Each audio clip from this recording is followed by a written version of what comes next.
कोन्निचिवा मिनासान, जीको सेउ खाइ। इन्ट्रोडक्सन्स। जापानिजमा कसरी जीको सेउ खाइदिने त आज हामी त्यो सिक्छौँ। Let start. हाजिमे मासिते, यो चाहिँ छुटाउनै नहुने इम्पोर्टेन्ट टपिक हो।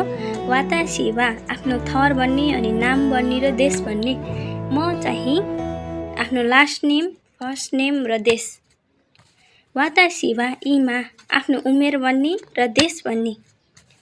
वातासी नो उची वा ठेगाना भन्ने नि आरिमास। जस्तै मेरो घर अर्घाखाँची हो भने वातासी नो उची वा अर्घाखाँची नि आरिमास।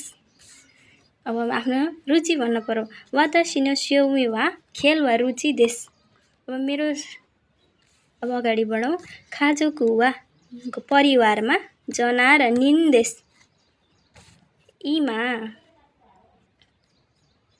इमा बुटोल नि सुन्दैमास। म बुटोल बसिरहेको छु अहिले चाहिँ यसरी। वातासी नो तान्जिउबी वा गाचु भनेको महिना हो भने गते भनेको निची हो देश। वातासी नो तान्जिउबी वा मन्थ र डे राखेर देश थप्ने।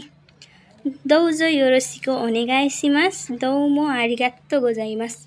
यिनी भनेको छुटाउनै नहुने कुराहरू हुन् आफ्नो जीको सेउ खाइमा। म सर भनिदिन्छु। वातासी वा माइको मिरा देश। म चाहिँ माइको मिरा हुँ। यसरी उदाहरण हो यो चाहिँ मैले भनेको। वातासी वा इमा नि जेउ सान्साई देश। म चाहिँ अहिले 23 वर्षको भए यसरी राख्न मिल्छ। वातासी नो उची वा अर्घाखाँची नि आरिमास। वातासी नो स्योमी वा साक्का ओ सिमास। खाजोकु वा सान्निन देश। परिवारमा 3 जना हुनुहुन्छ। इमा बुटोल नि सुन्दैमास। वातासी नो तान्जिउबी वा यसरी गराएर गर्न मिल्छ। दौजो योरोसिको नछुटाउनु होला। थ्याङ्क